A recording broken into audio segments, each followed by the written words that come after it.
This is hard. Let's do it. All right, ready? Right. 1, 2, 3, 4. Yeah. Welcome to tonight. It's 7 to 9. We got a merge making you feel so damn alright. We got the man scottbars. He's joining on the show. Mr. Callum Cool. You're gonna bring the flows. Mr. Fraser Bell. In just a little minute, but I gotta lay it down. Cause we ain't quite finished. Got the music news out there, damn too. And the record to the week for you. Emerge.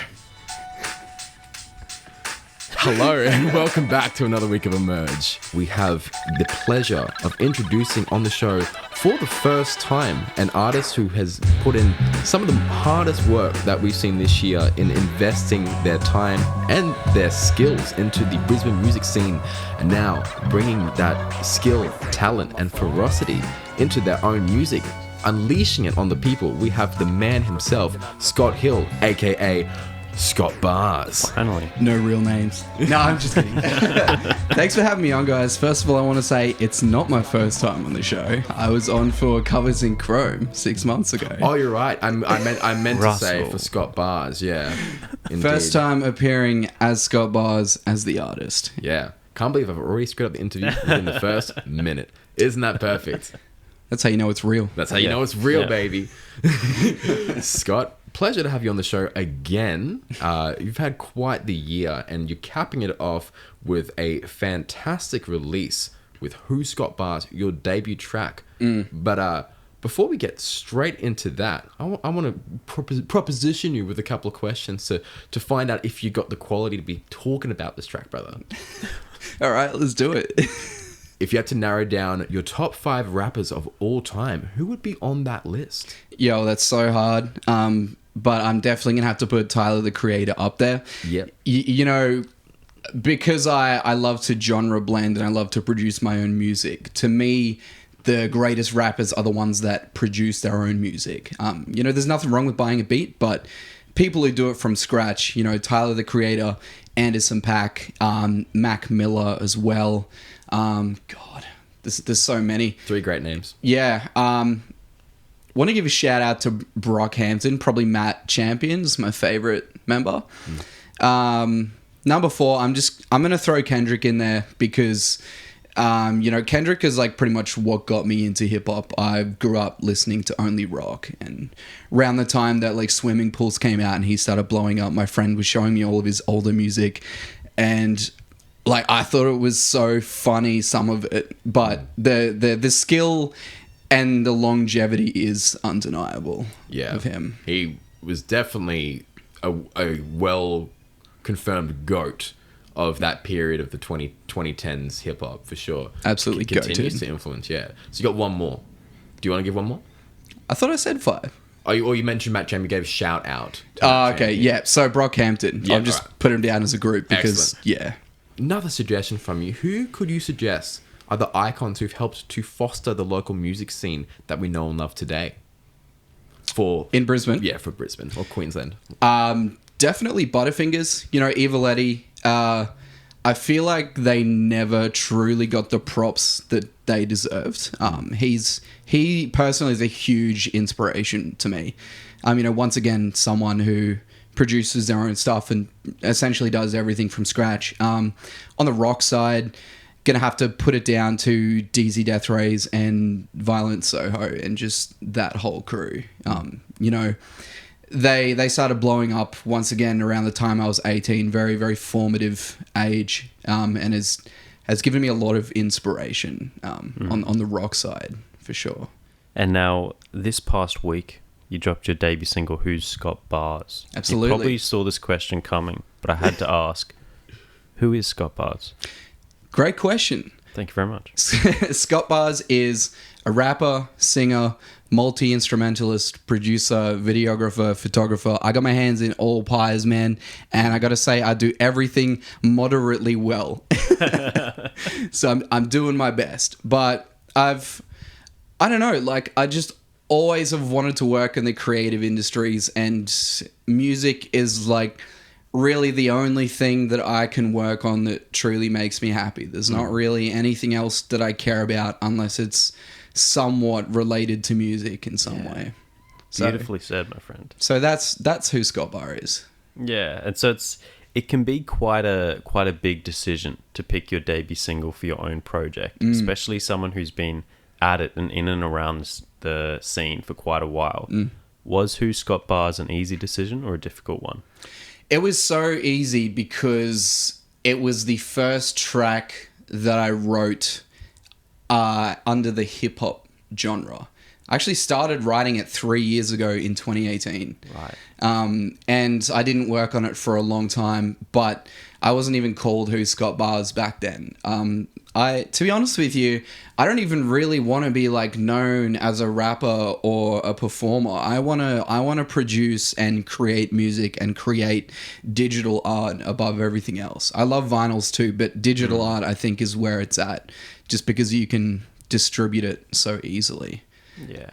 But Who Scott Bars, going back to the original track, I sat on it for a long time, and some of the lyrics in there don't even necessarily reflect who I am anymore, but I felt like I owed it to myself because it was the first thing that I created that I was actually proud of, rather. Yeah. Yeah. Nice. But the Scott Bars name came so much later. I didn't even come up with it. My good friend Jazz Music, who you've had on the show before, was the one who came up with it at actually at New Year's last year, so almost a year ago. I think I said some stupid like line, just a passing rap at a party, and he was just like, "Oh, Scott Bars, he's got him," and I was like, "Oh, that's it." Like at that point, I just knew. Like, it's so dumb, dude. dumb. It's literally a pun. That's how you establish yourself, though. You know, someone else giving the nickname christens it, I think. That's the point. And that's the thing. When I started to run with it, I was, doing all the socials and stuff, and so many band and artist names are taken. And when I tried to find like another Scott Bars, I couldn't find one anywhere. So I was like, it's original, easy to spell, easy to remember. Like, it ticks every box. It's funny, too. It's funny too. Yeah, for sure. Bringing it now to the recording process, tell us a little bit about this as a multi-instrumentalist just yourself. How did you transcribe all your talent into this blistering track? Well, when I started making this track, I wanted to make music. I didn't even know it was going to be hip-hop. I listened to such an extremely varied styles of music. I didn't really know where to start. So I was listening to a lot of Tyler and Brockhampton at the time, because Brockhampton had just released their 4th album, Iridescence. So like the hype around that project was absolutely peaking. And I grabbed some of my favorite songs, like a Tyler song off Cherry Bomb. I grabbed a Mac DeMarco song, and I started sampling those tracks, like taking out the drum beat, taking out the basses and all that kind of stuff. No joke, I was literally using Audacity at the time. It's so terrible, don't do it. But I was downloading MP3s of songs I liked off YouTube and like putting them in Audacity and cutting them up because I didn't know like how to do it properly. And yeah, as of a year ago, I've moved on to actual DAWs and learning to actually produce and do it myself. I pulled out all the samples so they're no longer in there, and replaced them with either like samples from Splice or all the guitars are done by myself. No amps or anything, just straight into the computer. It's all plugins, it's all effects. I love that authentic sound of analog equipment, but the cool thing about hip-hop is you're not limited to any style or any production technique. Like, as a producer, hip-hop to me is so liberating because there's really no boundaries. Yeah. And that's what I love about it. Like jazz. Like jazz. Well, everything in pop music stems from jazz when you go back, Yeah. Yeah. Great answer. Blowing me away. So have you had a lot of experience in recording? Here and there. Before I started writing that song, I'd just recorded like a lot of demos and stuff. On my SoundCloud, I've got a whole collection of stuff that's hidden that no one will hear. I remember going through it when we first met this year. Yeah, demos that I recorded on Audacity from like old alt rock bands that I was in like 2013. They sound like absolute crap, but some of the songwriting is there. So one day I'm going to go back and redo it. But excuse me. Yeah. Sorry, what was the question? I was just saying, have you had much experience in recording in the past, like any other bands, or because you do covers in Chrome, of course? Yeah. I know Riley and Mum's Garage Studios are part of that heavily in recording. But did you use any of the lessons you learned from that to recording your own? Yes and no. I didn't really play a huge part in the audio side of thing on covers in Chrome. Everything that I know, I've almost taught myself. Well, actually, I did go to JMC and I did contemporary music performance. I wish I had done production, looking back on it, because that would have helped me a lot more. But almost everything I know is just playing around in Logic, or if I don't know how to do something, just YouTube tutorials, man. School of YouTube. It's game changing. Yeah. Yeah. Great tips for the budding producers out there for certain. Oh, yes. And now, was there a specific artist or even a record in particular that you were listening to the most around the writing or recording process, even if it's not necessarily an inspiration? Definitely Mac DeMarco, This Old Dog. Great album. Yeah, I'm a huge fan of that guy. Like I said, Brockhampton, especially like the Saturation trilogy, those first run of 3 albums were huge. What else was I listening to at the time? I wasn't listening to this at the time, but I want to bring up Beck, because Beck is probably like the foundation of what Scott Bars is stylistically. When I was 14, I got super into his music and just listened to like the entire discography back to front. Odelay, especially, I think from 1997, is one of my favorite albums from all time. It's just like an absolute mishmash and collage of like folk rock, experimental hip hop, noise rock, and indie rock. So if you go back and listen to that, you can kind of like gauge as to where this project is going to go. Yeah. Beautiful. Nice. Yeah. Definitely sounds up my alley. Yeah, it's a fantastic record. I've heard many good things about Beck, and definitely an artist I have slept on for far too long. Oh, yeah. Still keeping it up, still remaining consistent as an artist. Like, I would say his earlier stuff, I have had a nice time. I used to work with a guy called Patrick who showed me mountains of Beck, and he has lots of Beck records now. Yeah. So Yeah. got to give a shout to him for his influence on my Beck appreciation. I will say his later albums from around 2010 onwards, not that good, little bland and uninspired in my opinion, but the earlier stuff is fantastic because he just brings elements of rock, funk, hip hop, like experimental noise, and each album, kind of like King Gizzard, each album is completely different, but there'll be sort of an overarching stylistic theme that he'll stick to. Can you recommend an entry point for anyone looking to get into Beck? Yeah, I would probably say listen to Guero, which is from, I think, 2005. It's a good middle ground of everything that he's done. Cool. Thank you. Yeah. Nice. And now we've just recently heard Who's Scott Bars, your debut single. I believe it's part of a bunch of upcoming material from you. Without giving too much away, what kind of things can we expect from other tracks from you? Well, you can expect a lot more experimental hip-hop. You can expect some songs that lean in the direction of West Coast Dr. Dre 2001 style hip-hop. Okay, nice. You can expect other songs that lean more in the rock direction, similar to, like, say, early Chili Peppers, like funk rock and that sort of stuff. Long-term, going to be getting a band together next year. So if you like what you hear, send me a DM, because my goal long-term is to transcribe the songs into an actual live band and remove the backing track. Yeah. Nice. But yeah, just straight up boom bap, psychedelic rock. That's what you can expect. I'm all for it. And also some surprises that I won't give away yet. So, Okay. yeah. Scott Bars. Can you please elaborate on this statement? Scott Bars is hectic. Scott Bars is chill. An audible oxymoron, if you will. Yeah.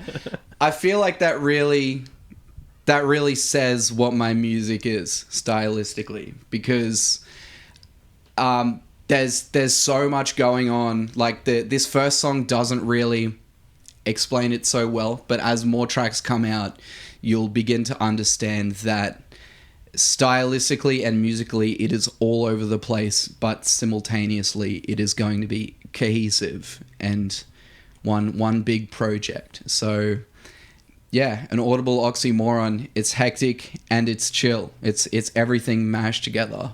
I think it's a fantastic promo line. So to speak. I think so. I manage myself. As a talented editor and music video producer, what has been one of the most profound videos to impact you? And I guess the style that you appreciate of music videos too. Yeah, that's got you stuck. That's a hard question, man. It's a really hard question. Can't really think of anything from like... Oh, no, definitely the Brockhampton stuff. My style when it comes to music and videography has got to be like... It's DIY, but at the same time, it looks good enough to be professional, if that makes sense. Sure. The real like run and gun style, like Brockhampton Gold, that music video, stuff like Safety Club, their video production is a bit more up there. I'm definitely a lot more DIY than those guys, but they're super inspirational to me. I want something that like looks good enough to be on TV, but also like looks shit enough that it was made by like 2 people on like an iPhone. That's a thin line. Yeah, and I'm teetering on it. Like I said, an oxymoron. I'm in between everything. Love it. As a fan of many music genres, what do you feel is a music fusion or genre that is entirely too underrated? Far out. It's a hard question. I know you're a professional, Scott. I know you've been listening this year. Had to bring out the ones to stump you. I listen to so much when people are like, what do you listen to? I just like die. I don't remember anything. Tell me about it. It's not really a blend of styles, but I will say I'm really chasing vaporwave at the moment, or have been for a while. Yeah. Baby. Those of you who know George Clanton, you know what I'm talking about. He does a good blend of like slow vaporwave, but also like shoegaze and indie rock and pop music. Huge influence of George Clanton. I wanna just like put this out there secretly and not say a lot, but sometime next year I'm going to be putting out an EP that's instrumental only, and it's going to be like vaporwave and lo-fi hip-hop, kind of just like a beat tape basically. Nice. Just because I really like vaporwave, but I can't really think of how that will tie into like the live show. It's gonna be hot though. Yeah. Damn. Awesome. Thanks, Scott. And now, have you heard a specific release so far this year that you found yourself revisiting the most? Yeah, definitely Order 66 Too Fine. And or their whole back catalogue, really. But Russell, you got me onto them. And my pleasure. Yeah, they like rip Order 66. I respect that they don't want to do it anymore. All good for them, but you know, don't cry that it's over. Just be happy that we had it, right? Yeah, absolutely. We actually heard the news very early on. At of all places, Tomcat, which is where we met. Serendipitous, really. Oh. Yeah. Oh, how could I forget V Black? V Black is someone that I was introduced to a few months ago. And he's very, very fresh on the scene, but he's been dropping one track every single year. He's from the Gold Coast. I'd say that like hip hop is the main genre, but you know, like me, every song is a completely different genre or style. So I really look up to him as an artist. Very, very original sound. And I'll throw one more out there just in the rock side. Van Moss, my boys, who I met a year ago. They've only got 2 songs out on Spotify, but the Spotify versions of the songs really do not do the band justice. You have to see them live. Just by far the most original band I've ever heard come out of Brisbane. They really towed the line between like their experimental but not too experimental that, like, I don't know, I hate using this word, but quote unquote normies will like be turned off. You know, they've just got it. They got what it takes, and they haven't blown up yet. But give them a year, see how it goes. Wait for that full release. Yeah. Oh, yeah. They do have an album coming, I believe. So And you just named 3 fantastic Queensland artists. Are there any others that have released tracks that have really stood out for you recently? yeah, Verum released an EP around the start of the year. Fantastic blues and hard rock band. Good mates with those guys. Annoying Neighbours. Of course. Although they haven't released any music this year, they're definitely one of the hardest working bands in Brizzy at the moment. I would probably estimate they've played on average 1 or 2 shows a week for like the past 3 years straight. But they're absolutely killing it right now. They started the year off by opening for their heroes, DZ Death Rays. A few weeks ago, they opened for Wolf Mother on the Gold Coast, and next month they're opening for Violent Soho. So That's wicked. they've done it all, man. Guys, you just need to put some more music out. I'm telling you, it's been over a year. But yeah, shout out to my boys, Annoying Neighbours. They've been here since day one, since I started Southeast Sound. So, and it's a crime that you haven't been on Covers in Chrome yet. Get your shit together, Jack. But yeah, Awesome. Thank you, Scott. What can you tell us about your upcoming performance and involvement in Southeast Sounds Presents Southeast Heat, a night of underground hip-hop from Southeast Queensland at Back Dock Arts on the 3rd of December? damn son, I could tell you read the poster. Southeast Heat, baby, let's go. So my mate Jazz Music is chucking on his very first gig organized by himself. Jazz Music is like the hardest working person that I know. He works a day job running his own business. On top of that is writing and recording songs every single day. The dude does not sleep, I swear to God. But we've selected a bunch of hip hop artists, loosely based around the boom bap genre, but there's like a little bit of trap, a little bit of grime thrown in there as well. But it's super underground. We've got myself, scottbars, opening on the night. And then we've got Lyrico, East Coast Alien, my homie Sea King, Lex and Tay, and then, of course, Jazz closing the night. Also dropping his new EP on the night. So it's kind of like an EP launch show / celebration of underground hip hop. It's going to be very exciting. There's going to be a lot of surprises, and Jazz is giving away $100 to one lucky punter. So to enter that competition, you got to buy tickets. You got to tag 2 people on the Facebook post, which is on Jazz Music's Instagram, not Facebook, sorry, Instagram post, and share it on your story. But yeah, 3 weeks away, guys. Back Dock Arts. Really hope to see you there. It's going to be huge. It's going to be a good time. Awesome. I've heard from a little birdie that there might be a few special guest appearances. Ooh. Possibly from someone that is or isn't in this room. Oh my God. We'll see. We'll see. When I say the words Great Queensland Live Acts, who is the first one that comes to mind for you? Annoying Neighbours. That's all that needs to be said. Yeah, I don't want to gas anyone else up because we just went through. There's so many. There's so many, man. But the ones I mentioned before, they're the big ones. They're the ones that mean a lot to me. I'm just doing what Callan's telling me to do. He's got a gun. Oh, hey. Too far. And now we've reached we've had some fun, I hope. We've had some laughs. But it's enough of that. We're getting to the hot water question. Oh. All right. Okay. This is the question that might get you kicked off the show and the scene, potentially. Gosh, I hope not. What's one film considered a classic that you personally can't stand? Far out. Here we go. We've had Fast and Furious so far, which Fast and Furious, is I rate the first the 4. least brave answer you can give. Yeah. to that question. It's pretty safe. Yeah.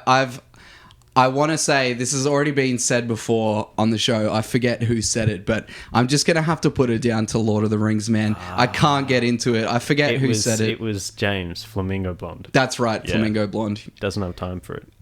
Yeah, I don't know. I've just never been into fantasy. Like, I get it, just not into it. It doesn't sound like you do get it. You're right. Well, to be fair, I haven't seen it, so maybe I'm wrong. Who knows? Also, want to give a special mention to the Avengers and just comic book movies in general. Don't care for them. Look, I wouldn't say comic book movies on the whole, but Avengers movies in particular for me. 100%. Okay, fair. I'm not going to write them all off. There are some good ones. Yeah. Spider-Man 2003? Is it the first one? Damn. I'm not sure. Callback. Tobey Maguire. It's Tobey pizza time. Maguire. It's pizza time.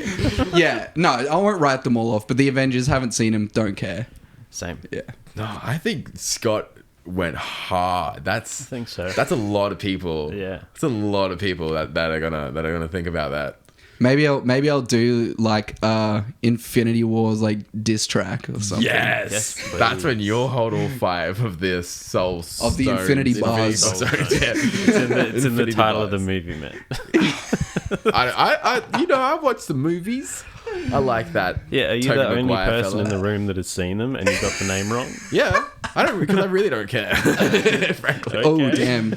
We had they were fun. They were fun. Yeah. But I worked at the cinema, so it was the atmosphere that they helped. Sure. The worst part of them, and gosh darn Marvel for doing this, was letting every single person sit in that cinema for those ending credits, and especially the ones that trolled you, because I had to clean up every cinema after that. And so you have like 2 minutes to you get have it like done. 2-minute turnaround time from everyone leaving an Avengers movie, and it's just popcorn and all this stuff on the ground. That was unforgivable. So yeah, I'm with you now, Scott. Avengers Needed to cancelled. get something off your chest. Yeah, I dude do. seems a little Got really jaded. angry. It's flowing. Damn. It's not my interview. Just Had to be derailed. said. Had to be said. And now, one last tough question. If you had to pick one Australian album released over the last few years that you personally see as an instant classic, what would you pick? And what makes it so special? Mate, I don't even have to think about it. It has to be "Hungry Ghost" by Violent Soho. Cool. Repping the hometown from Brizzy. It's almost cliche now at this point at how big they are, but they deserve everything that they have. Around the time that album came out, alternative rock wasn't really like in the mainstream in Brisbane. The ebbs and flows, we come in and out.